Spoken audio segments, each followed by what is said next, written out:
What is going on, guys? Samuel World from Samuel Device here, back with another TV review, and this is a really interesting TV review. Is that means the very season about the Australian season of the Australian version of Survivor. Yep. Yeah, I've been watching the Australian version of Survivor. I actually recently got into it like a few months ago, actually. I mean, I kind of know about it, but I never fully watched a lot of seasons, all the moments, so... Yeah, but now here I am, and... I mean, Australia is definitely an interesting different Survivor. Like, it kind of plays some like Survivor with the idols and all the advantages and the vote outs, drop councils, like that. Despite the fact that do make it a little more stand out, for better or for worse, and all that.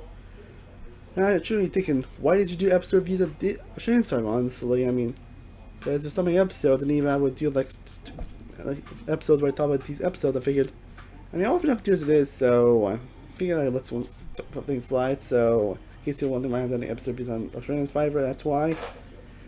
But the most recent ended Australian Survivor All-Stars has ended, so I am now here to discuss it.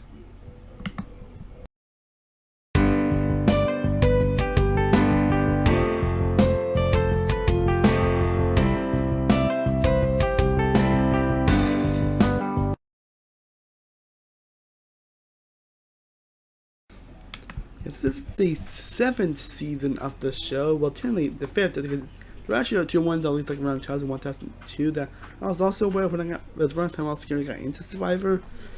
And then I got canceled, and I guess like around 2016, I believe, they ended up reviving it, and it's now the one we have now.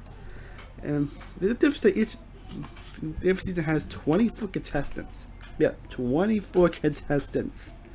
And they have so many episodes and history. But this one is an all-star season where they have 24 contestants from each of those seasons coming to return.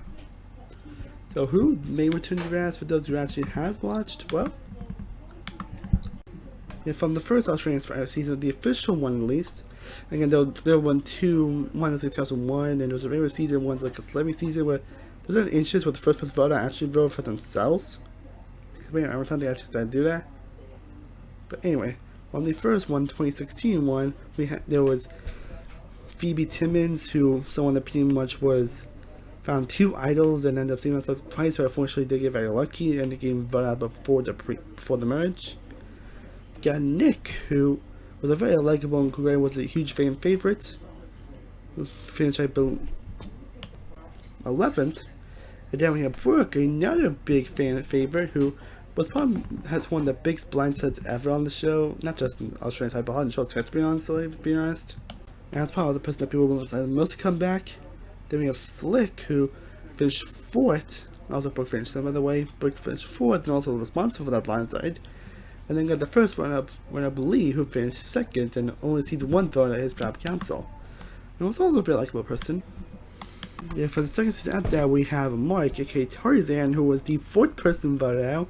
And then instantly we ended up giving his out to someone, and then he ended up playing it, and then he ended up getting the boot. And we have Jackie, who was someone that had a good position, but was pretty much swap screwed. And the thing goes with that person, Aaron, aka AK. Then we have Henry, who finished 10th, and in some ways kind of screwed himself over, but it's also very fun as well. Then we have Lucky, a big fan favorite and a very likable person that had a lot of great moments, and again, fan favorite all around. And Michelle, who was also pretty likable and pretty fun as well. And the winner, Jericho. From the third one, which is called Champions vs. Contenders, there was Moana, who was an AFL player, who was the super fighter who had actually a good position. But in fact, that season, Russell Hands from the Mega Survivor actually played that season, and he was the one voted out, and she was responsible for it. Fortunately, she did not really well, and ended up getting asked to vote out, and they did, but she's going to prove so here. Then we have Zach, who was kind of known for being kind of misogynistic towards women. He's like he's trying to fix and repair that. Then we have Lydia, who also was responsible for a major blindside. Oh boy, Lydia. She was also an Olympic freestyle sailor against called Champions Contenders. So then we have Matt Rogers, who was a rugby footballer and who was also one of my favorites that season, but someone that epically screwed himself over Like, oh my god, so epically.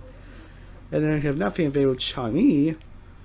Johnny, who is very likable and just full of some personality.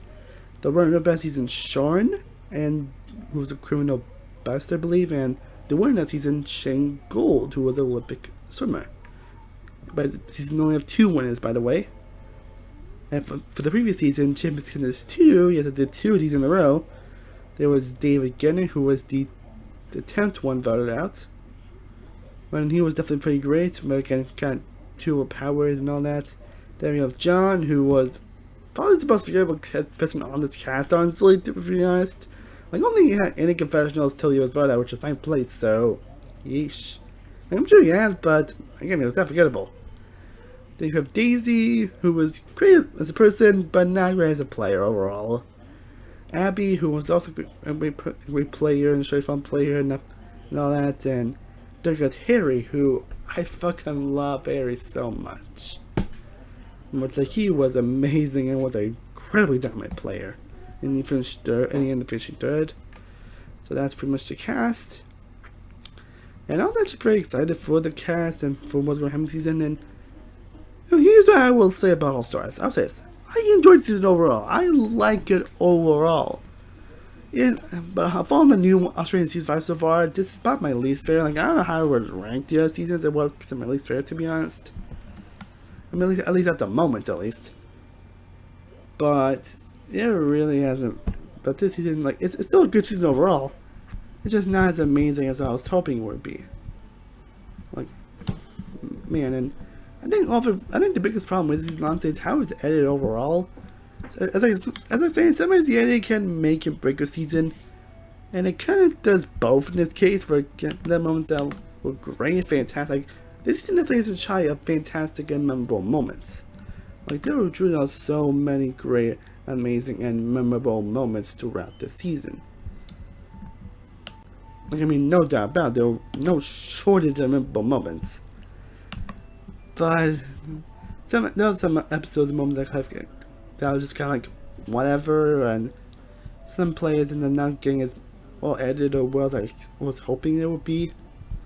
And I'm just gonna talk about the cast overall. And I mentioned earlier, but I'm gonna mention them in the order they were voted out.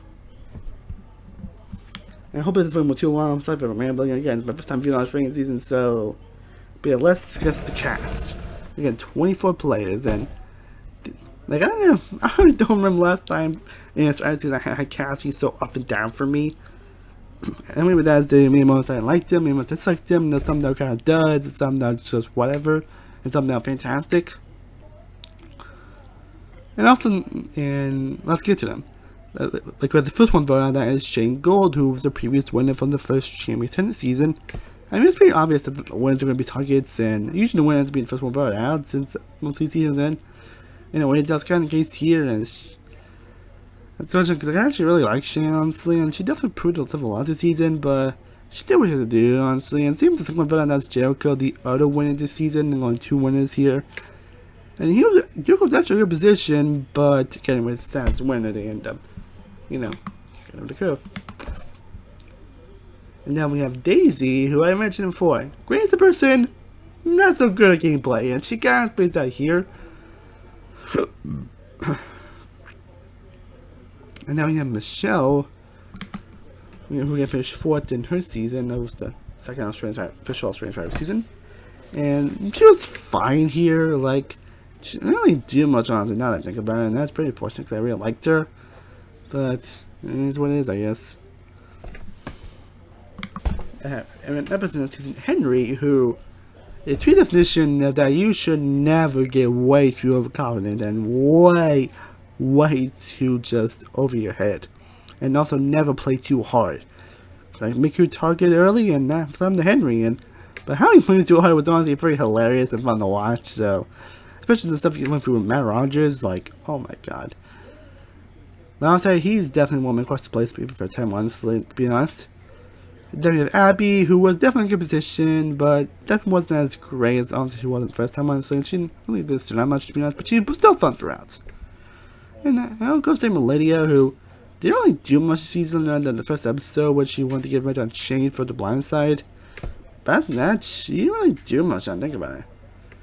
And then we have John, who, oh my god, John, like, okay, he's probably the most forgettable contestant ever on Survivor, and he was definitely the biggest question mark of this cast. Like, I think many people I thought were better on this cast than John, but he was the biggest question mark. But I thought maybe we could press him this time, but nope. He was just kind of forgettable, or just kind of there, honestly. He really didn't stand out, honestly, and yeah, I mean, it was kind of the same way last season, and it's kind of the same way again this season, honestly. And that's kind of unfortunate. And then Matt Rogers, who I'm very disappointed didn't make it as far as he did on 6. I love the guy. But he ended up getting scraps. But you know, he was in an amazing position actually in the previous tribe. Especially with relationship with David. But he ended up getting swapped. But again, when he gets ended up getting swapped group, he ended up being in tribe where most people pretty much don't want to work with him. And then that was cost him his game. Which again was really unfortunate because I really like the guy, so. And then I have Phoebe, who, man, I really wanted to like Phoebe. I really wanted to root for her. Like, she was definitely actually one of my favorites in the last time she played. Like, she was a dominant player. She was pretty much dominant this season at all. And I mean, she even got voted out, but ended up being come back to the like, fire dance, which I will get into later. But unfortunately, she really wasn't as interesting as I wanted, or as dominant, or as great as I wanted it to be, which is very unfortunate. If I was able to probably the most disappointing contestant on this list, I would go with Flick, who again to get voted after. Again, I'm going time to see all their voted out. And I mean, the biggest point about Flick is that she didn't really, I don't say also do much. They didn't really show her much. If I look back on that, she was actually shown very well in the editing. Like they were really showing her very well in the editing. I mean, they're showing very well in the previews. I mean, saying in the previews they were showing very well. Yeah, this season, they hardly even showed it at all, honestly. Like, I was lucky because he was something from Flick. Like I said, we were lucky if we would have heard something from her. And she really, and something she was really proud of was her trap council, and William Brooke wanting to get revenge on her for her blindside, and they actually did, but I really want to see more of Flick. And then we have Nick, who is, again, also a big fan favorite, and also a very likable person. Sucks it didn't make it far they did, honestly, but I wanted to, but he was definitely still great as I always known him to be. Never get to the marriage, which was definitely a good marriage overall. Mom were pretty much the. But anyway, let's question like you have Lucky, who it's fortunate, like he was kind of one of my winner picks on Slim. Like he's someone that seems like a winner person, but it's kind of fortunate Megan Varder as he again her tribe and like seemed to get him. Pretty much felt like the rest of the tribe out. And Lucky was pretty great, honestly. He's definitely as great as like what he's always been, and not as prominent as he was last season, but still prominent as well. I was the same with Harry as well. Like Harry's friend wasn't really prominent or hasn't known for his target as he usually is. Like kind of went first episode, obviously, but I don't know. He really wasn't famous as a target. No, that's it. But he still gets some great Harry moments as Lyman Festival guy, and I would love to get Creed again, honestly. I can't get enough of this guy. Then we have Lee, who, oh my god. I'm saying oh my god because he actually withdrew from the game because his mom had a didn't able to make it in time to say goodbye to his mom.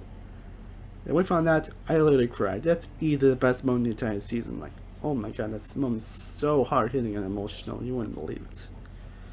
But overall, he's definitely great. I don't know if he actually would have won the season, made it pretty far, but he was definitely great as well. And second was also pretty good overall. I mean, he definitely started a lot more. You saw he's actually trying to like change like more who he was last season. Again, last season he was kind of misogynistic towards women, but here you can tell he was actually having a lot more fun. He was acting more personality. Like, it wasn't hugely prevalent at all, but he was still great overall. I also said some Jackie overall. Jackie was also kind of disappointing, honestly. Thought she was kind of more prominent role, but again, they didn't show her much. I mean, kind of do, but they kind of don't at the same time. Honestly, and it's like, I actually like Jackie on the 2 season. Ignore that. But yeah, Jackie was kind of disappointing, honestly, in a way. Like, she was still good overall, but really wanted more from her. Shawnee Doe, however, was amazing. Like, I actually kind of like the big storyline that she went for the season, honestly.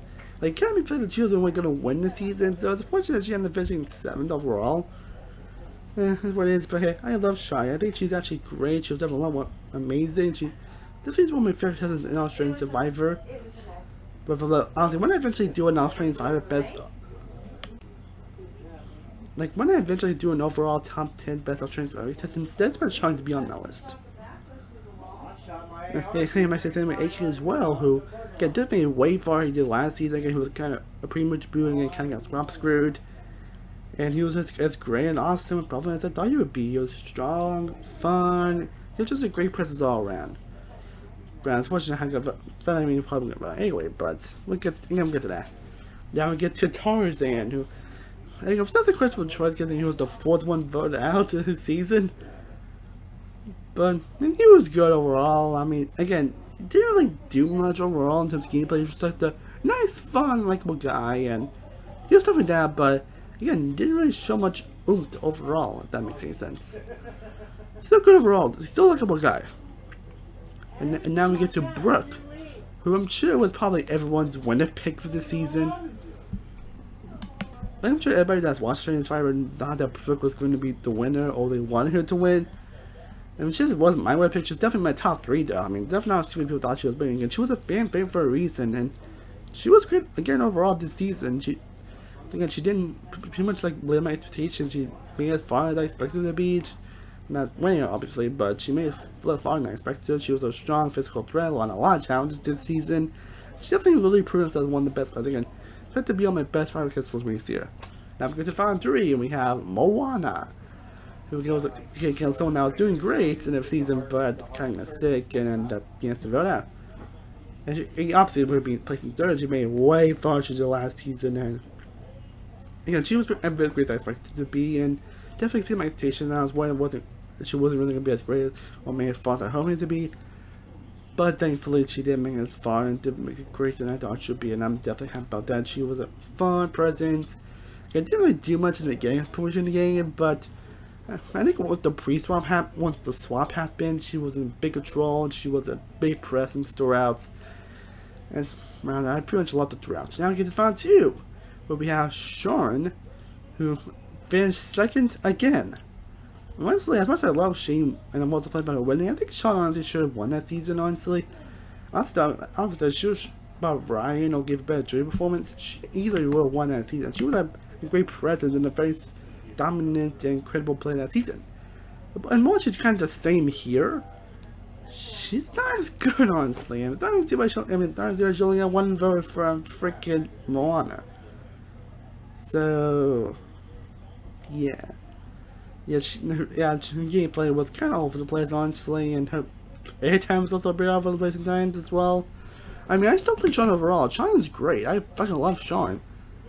But again, just kind of over the place this season, honestly, and again, I'm not going to win. Then we have David, who it was pretty obvious. I think if we all knew they was going to win. I think from the beginning, I think a lot of them, David was probably a winning contender, and he pretty much is this season, and he's probably he's probably the most predictable winner I think I've ever seen on the show. He's definitely been for the most obvious predictable winner ever on this show. Seeing how much they really overexposed and how much they really focused on throughout the season, it was obvious how good they would win.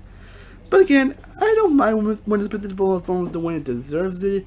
I mean, previous seasons, fine, there's some winners that were predictable, but as long as they were deserving to win, as long as they were warranted to win, I'm happy for it. And for me, David 1,000,000% deserved it. It's not just the fact that Arctis is really that bad, honestly. I don't know, honestly, but David really playing one of the most consistent and great gameplays I've ever seen. He was learning a lot. He was really trying to form more bonds, relationships, which is basically what he did, and that letting him to win. Bond the bonds, they can make moves, find the idols, and all that. He was a great dominator and he's one of the most likable players ever. Funny is, you can't help not like this guy. So yeah, I think he deserves it, despite how obvious he was. Yet that kind of brings me to an issue I have with this season, that the season was kind of predictable. Yeah, I don't have a problem with it at all, especially with Survivor, because I mean, it's a freaking shocker. I'm sure there's some episodes predictable, but there's some episodes where I was hoping that some twist would happen.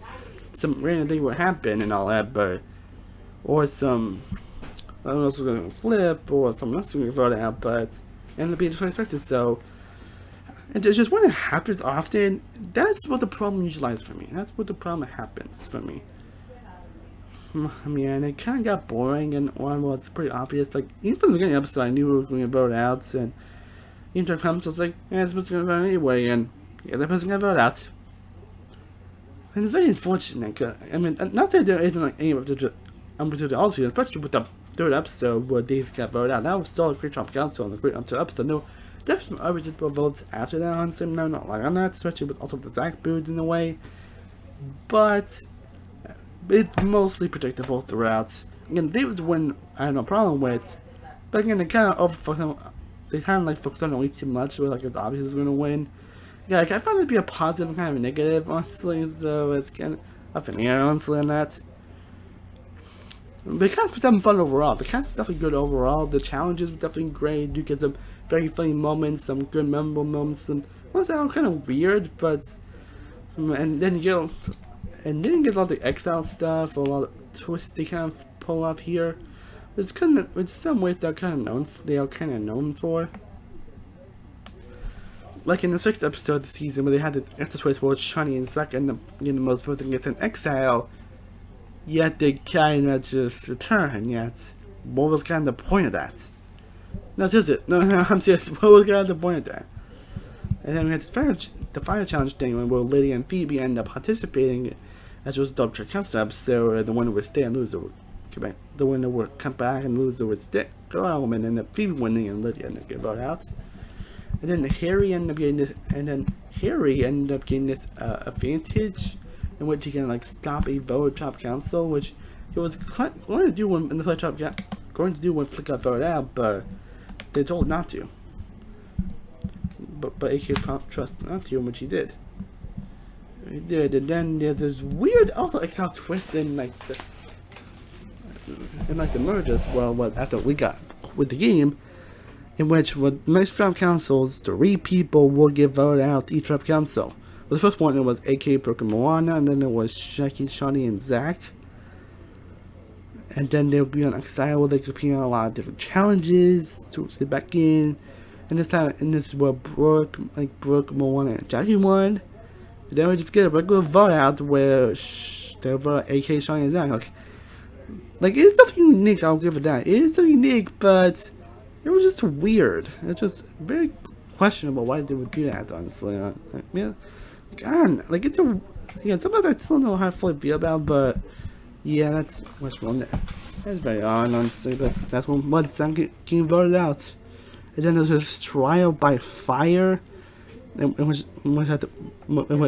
someone can accept the challenge and someone can take it and they have a chance, like it's very weird, honestly, to accept one. Honestly, AK ended up losing, even though he accepted he wasn't gonna vote out anyway. Apparently, it was 4-2, so he ended up facing against Moana, and he ended up losing. So, and this one done for you. They've done that stuff a lot on the show, and it's always a mixed bag for me, honestly. Or sometimes it can make the episode pretty interesting, yet sometimes it can make it feel pointless, especially on rewatch. And stuff I'm not too much on if it's very long, but it's really low. You can tell there's a lot of discussion this season, and it's live after all and all that. So overall, this was a good season. This is a good season overall, but it's just a kind of disappointing one at the same time. And that's really because of some of the editing choices. It's a little all over the place, honestly, and it's a little all over the place in some ways in terms of the editing and how some people will, but. Yeah, you do get some great memorable moments, you do get some great top councils, some great challenge moments, some great moments as general. There's one involving AK, which kind of has like a 3-moment game changes. If you've seen that season, you know what I'm talking about. But it was actually pretty great. Again, the moment we ended up quitting the game was pretty emotional, kind of gut-wrenching, honestly. Definitely one of the most emotional moments I've seen on the show in recent memory. But again, it's all over the place. And David was a worthy winner, even though he was it's pretty much the most predictable winner ever. So I think this is good to solid overall. So I'm still hoping at how I'm actually give it an official rating. So if I would give it right now, I would give Australian Survival All Stars a 7.75 out of 10. Still a lot to love, but it's definitely one of the more disappointing seasons of the show, in my opinion. And definitely by far the weakest one of the seasons so far.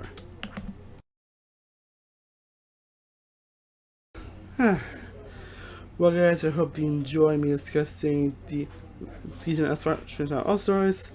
Let me know in the comment section down below what are your thoughts on the season if you've somehow seen it, and let me know if you want me to discuss the other seasons, and I'll definitely do a couple more videos on this down the road where I'm talking about my favorite moments and my favorite contestants of the show as well, so be able to look at that coming down the road, and I have a lot more videos and a lot of stuff planned very soon, so I'll be in love with those coming very soon. And as always, thank you so much for watching. I truly honestly appreciate it. If you haven't already, be sure to like this video, be sure to share and subscribe, be sure to follow all my social media sites down all the description down below. I am Cinema World from Cinema World Reviews. I will see you next time, and as always, stay cool, everybody. Peace.